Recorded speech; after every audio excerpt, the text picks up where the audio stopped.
इतने कुर्बानी देने के बाद 1 मई मजदूर दिवस से लेकर सारे लोगों को कुर्बानी देने के बाद 8 घंटा ड्यूटी तय हुआ था दुनिया के अंदर, जो पूरे देश में चलता है। उस कानून को बदल करके 12 घंटा कर दिया गया। सहमति एक ऐसा चीज है कि एक बार हम उसको अगर व्यवहार में अगर सहमति दे दिए तो उसका वो शोषण चालू कर दिया जाएगा। जिस संस्था में 300 मजदूर के नीचे काम करते हैं, उस संस्था में, उस कंपनी में ये पूरा पावर दे दिया गया कि अब उसको श्रमायुक्त के कोई कानून से उसको मतलब नहीं है, वो सीधा सीधा मजदूरों को निकाल सकता है। जिस कुर्सी में जो सरकार बैठती है वो भी कौन बनाता है? मजदूर बनाता है। लेकिन सीधा सीधा न्याय किसके साथ हो रहा है? मजदूर के साथ। मजदूर के लिए ही नियम लागू किया जा रहा है, मजदूरों के लिए ही सब अन्याय हुआ जा रहा है। इसी तरीके के आंदोलन में छत्तीसगढ़ मुक्ति मोर्चा का अभी तक 47 लोग पुलिस की गोली से मर चुके हैं। जब आप 12 घंटा ड्यूटी करेंगे, आपकी हालत क्या होगी? तो 13वां घंटे में आपको डबल मिलेगा, लेकिन वो 13 घंटा काम करने की स्थिति में रहेगा कि नहीं रहेगा? दिविजा इंटीरियो भिलाई का ट्रस्टेड इंटीरियर डिजाइनिंग और मैन्युफैक्चरिंग स्टूडियो, जहां हर डिजाइन सिर्फ बनाया नहीं जाता बल्कि महसूस किया जाता है, और इसी सोच को हकीकत में बदल रहा है दिविजा इंटीरियो। जय छत्तीसगढ़, इस वक्त हम मौजूद हैं दुर्ग के श्रम विभाग कार्यालय के पास। यहाँ पर काफी मात्रा में श्रमिक लोग इकट्ठा हुए हैं। विभिन्न श्रमिक संगठनों के नेता यहाँ पर मौजूद हैं। 21 नवंबर 2025 से केंद्र सरकार ने नया श्रम कोड लागू कर दिया है।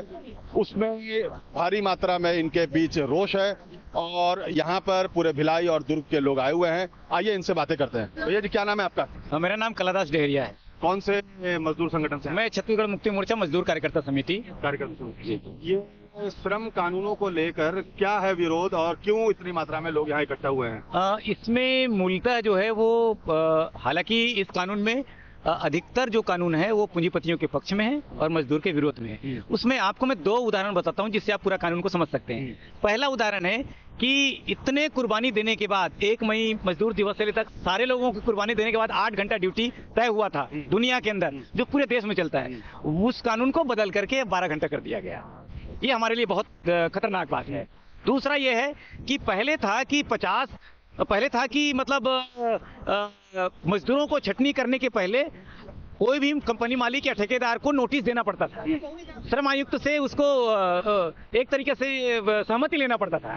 लेकिन अब जहां पर जिस कंपनी में, जिस संस्था में 300 मजदूर के नीचे काम करते हैं, उस संस्था में, उस कंपनी में ये पूरा पावर दे दिया गया कि अब उसको श्रम आयुक्त के कोई कानून से उसको मतलब नहीं है, वो सीधा सीधा मजदूरों को निकाल सकता है। सर, हम ये जानना चाहते हैं कि पुराने जो श्रम कानून थे और नए श्रम कानूनों में मुख्यतः आपके कहने अनुसार जो ड्यूटी आवर्स है वो 8 घंटे की जगह 12 घंटा कर दिया गया है। जी। और पहले जो 50 जिसमें वर्कर थे, उसमें अगर छटनी होती थी तो श्रम आयुक्त या श्रम जो कमिश्नर है उसको आवेदन और सारी प्रक्रिया चलती थी। जी। और इसमें एक पहलू ये भी है कि सरकार का कहना है कि जो एक्स्ट्रा टाइम आप करेंगे उसके लिए ओटी का भी प्रावधान किया गया है। यही खतरनाक है। अब उस कानून में बहुत सुंदर लग रहा है कि डबल ओवर टाइम लगेगा, लेकिन फर्क यही है कि जब आप 12 घंटा ड्यूटी करेंगे, आपकी हालत क्या होगी? तो 13वां घंटे में आपको डबल मिलेगा, लेकिन वो 13 घंटा काम करने की स्थिति में रहेगा कि नहीं रहेगा? ये सबसे बड़ी बात है। ठीक है, तो वो तो 13 घंटा काम ही नहीं कर पाएगा 12 घंटा करने के बाद, तो वो क्या उसको डबल ओवर टाइम मिलेगा? बल्कि ये करना था सरकार को, 8 घंटा के बाद 9वें घंटा में जो भी काम करवाता है उसका डबल ओवर टाइम मिलना चाहिए। लेकिन ये सरकार ने ये नहीं किया। और हमने पता किया तो केरला जो एक राज्य है हमारे साउथ में, उसने इन कानूनों को लेकर मनाही की है और अपने राज्य में पालन ना करने के लिए सरकार से कहा है, दिल्ली सरकार से। बट यहाँ पर तो छत्तीसगढ़ में डबल इंजन की सरकार है, भाजपा शासित प्रदेश है ये, यहाँ तो लागू होगा ही।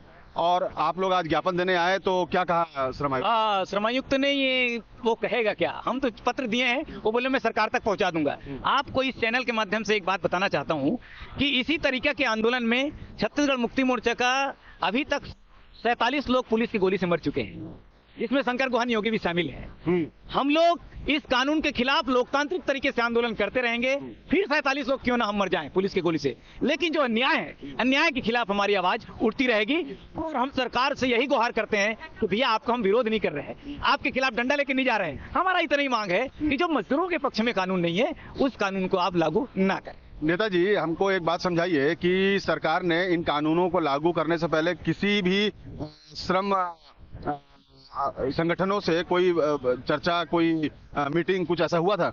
यही सबसे बड़ी दिक्कत है इस सरकार का कि वो कोई भी काम करता है वो उनको लगता है कि जनता मेरे लिए कुछ नहीं है या और किसी संस्था को पूछने की जरूरत नहीं है, मैं जो कर रहा हूँ सबसे अच्छा कर रहा हूँ। इस मुद्दे में किसी से भी सलाह लिया नहीं गया है, ना मजदूर यूनियन से, ना कुछ ऐसे अलग अलग बुद्धिजीवी लोगों से या ऐसे बड़े वकीलों से, किसी से भी सलाह नहीं लिया गया और लागू कर दिया गया। और जो राष्ट्रीय पार्टियां हैं उनके भी अपने मजदूर यूनियन हैं, वो लोग कहीं दिखाई नहीं दे रहे हैं आपके साथ? नहीं, आंदोलन कर रहे हैं हमारे साथ। वो लोग भी हैं, आज नहीं आए हैं वो अलग बात है। वो लोग अभी 2 दिन पहले सिविक सेंटर में लोग प्रदर्शन किए हैं। ये प्रदर्शन चारों तरफ चल रहा है क्योंकि सवाल ये है कि मजदूर जो है वो अलग अलग क्षेत्र में काम करता है, जहां जहां रहता है वो वहां आंदोलन करता है। हम जो आज आए हैं वो औद्योगिक क्षेत्र के मजदूर हैं। तो जब मांगे एक ही हैं और अलग अलग बैनर की तरह, अलग अलग बैनर के तरफ से हो रहा है, तो सरकार के ऊपर ज्यादा प्रेशर तब नहीं पड़ता जब सब लोग एक साथ मिलके आंदोलन करते हैं? एकदम सही बात है और वो भी होगा। ये रणनीति के तहत हमारी कार्यक्रम हो रही है। कुछ अलग अलग जगहों में करना है और कुछ एक जगह में करना है, आपको आगे दिख जाएगा। और मान लीजिए ये ज्ञापन सौंपने के बाद और जिस तरह से आंदोलन चल रहा है उसके बाद भी सरकार का जो रवैया है वो यही रहा, तो फिर आप लोगों का क्या नेक्स्ट स्टेप होगा? देखिए, हमारा काम है आवाज उठाना, हमारी जिम्मेदारी है पूरी ताकत के साथ आवाज उठाना और इसका एक ही जवाब है, वो है जनता के साथ खड़ा होना। हम पूरे जनता के बीच जाएंगे, जनता को गुहार लगाएंगे कि अन्याय है और अन्याय के खिलाफ हम लड़ रहे हैं, हमारा साथ दीजिए, यही एक रास्ता है। ये जो 4 श्रम कोड जो लागू हो रहा है उसके हम विरोध में आए हुए हैं। सारे मजदूर गण आए हुए हैं, मैं भी एक मजदूर की ही बेटी हूँ और ये हमारे साथ सीधा सीधा मजदूर के साथ अन्याय हो रहा है। कैसे अन्याय हो रहा है आप ही लोग बताइए। मजदूर, सड़क कौन बनाता है? मजदूर बनाता है। सुई कौन बनाता है? मजदूर बनाता है। घर कौन बनाता है? मजदूर बनाता है। जिस कुर्सी में जो सरकार बैठती है वो भी कौन बनाता है? मजदूर बनाता है। लेकिन सीधा सीधा अन्याय किसके साथ हो रहा है? मजदूर के साथ। मजदूर के लिए ही नियम लागू किया जा रहा है, मजदूरों के लिए ही सब अन्याय हुआ जा रहा है, मजदूरों के साथ गलत गतिविधियां होती जा रही है, महिला मजदूरों के साथ भी अन्याय होता जा रहा है। 12-12 घंटे अगर बढ़ा दिया जाएगा तो हम मजदूर, हमारे जो अभिभावक है मजदूर, हमें टाइम कैसे देंगे? हमें संस्कार कैसे देंगे? हमें शिक्षा के लिए टाइम कैसे देंगे? ये जरूर सोचना चाहिए सरकार को, क्योंकि मजदूर से ही पूरा देश चलता है। मजदूर के अगर मजदूर नहीं होंगे तो देश कैसा चलेगा? लोकतांत्रिक रूप से भी मजबूत किस लिए है मजदूर? हम मजदूर मन ही मजबूर हो के हमन वोट देथन तुमल्ला, हमन तुमल्ला खड़े करथन नेता मल्ला, हमरे मजदूर मन ला हमरे लिए नियम कानून बनाथो नया नया, हमरे मन नियम कानून ला ठोक के हमरे लइका मन, हमरे नव जो युवा पीढ़ी है, मतलब उद्योगपति, पूंजीपति, व्यापारी मन के लोग लइका मन अच्छा अग्रसर करे, हमारे छत्तीसगढ़ ला बढ़ाए। हम मजदूर मन के लोग लइका मन हमन कैसे करबो? मतलब हमन वहीं के वहीं रहो। हमन चाहतन कि 4 श्रम कोड जो है लागू करे के सोचा सरकार है, ना करे, ओला रद्द किया जाए, क्योंकि हमू मन इंसान हन, हमरो मन में भी प्राण बसथे मजदूर मन में। एकरे साथी हम मजदूर के साथ न्याय होना चाहिए और ये जो 4 श्रम कोड है ओला रद्द किया जाए जितना जल्दी से जल्दी हो सके। सरकार से हमारी यही मांग है। 4 श्रम कानून जो मजदूर विरोधी है उसमें उसको वापस लिया जाए, क्योंकि ये मजदूर के हित का नहीं लगा जा रहा है। क्योंकि आज ऐसा हो गया कि मजदूर को लिमिटेशन दे दिया गया है 48 घंटा।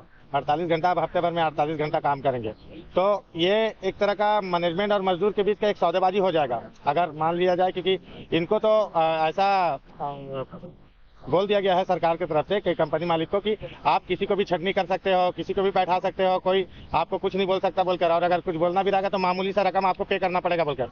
तो ये 48 घंटे का जो सिस्टम है वो मनमानी रात से वो 24 घंटा, 12 घंटा, 16 घंटा, 14 घंटा ऐसा कराएगा वो, क्योंकि भाई वो तो अपना फायदा देखेगा ना, मजदूर का फायदा देखेगा नहीं। और कुछ चीजें का अगर मान लिया जाए, अगर हम किसी का मैनेजमेंट का अगर शिकायत करना जाएंगे, मालिक का शिकायत करना जाएंगे, तो ऐसा तो कहीं प्रावधान दिया नहीं है कि उसका शिकायत करना जाए। कहाँ जाए? कोई कोर्ट तो हमें दिख ही नहीं रहा है। लेबर कोर्ट भी हट गया है बोला जा रहा है, तो जाहिर सी बात है वो तो शोषण करेगा ही। जब हम आज के डेट में इतना लड़ाई चलने के बावजूद भी उनकी तानाशाही को झेलते हैं, तो आगे भविष्य में हम कैसे इसको अपने ऊपर में लागू कर सकते हैं? और रही बात कुछ भी चीजों की सहमति एक ऐसा चीज है कि एक बार हम उसको अगर व्यवहार्यता में अगर सहमति दे दिए तो उसका वो शोषण चालू कर दिया जाएगा। जैसा भी आपको बोला ना, 12 घंटे के नाम से वो सीधा 14 घंटा, 16 घंटा इसको कर जाओ, मतलब कर जाओ। वो टारगेट शो करेगा हम पे, इस काम को आपको कर ही जाना पड़ेगा, अन्यथा कल मत आना। दोनों चीज से फंस गए हम। इधर हम उसको कुछ बोल भी नहीं सकते, मैनेजमेंट को कोई नियम कानून है नहीं है, और वो काम को अगर पकड़े तो उस काम को उसको बोलेगा ही वो कंप्लीट कर जाओ। तो दोनों एक्स्ट्रा खाना भी तो आप लोग को मिलेगा, कैसे देगा? नहीं देगा। 48 घंटा लिमिटेशन दे दिया ना, हफ्ते भर में आपको 48 ही घंटा ड्यूटी करना है। ये है, आप कहाँ से देगा वो आपको? ये तो आपका मनमानी राज करेगा वो। वो आपको इसके बदले 14 घंटा 16 घंटा ऐसा काम करवाएगा। आप एक तो मजदूर को यहाँ बोलकर देखें, वो गारंटी दे रहा हूँ आपको 19 घंटा 16 घंटा किए बने घर नहीं आएगा वो।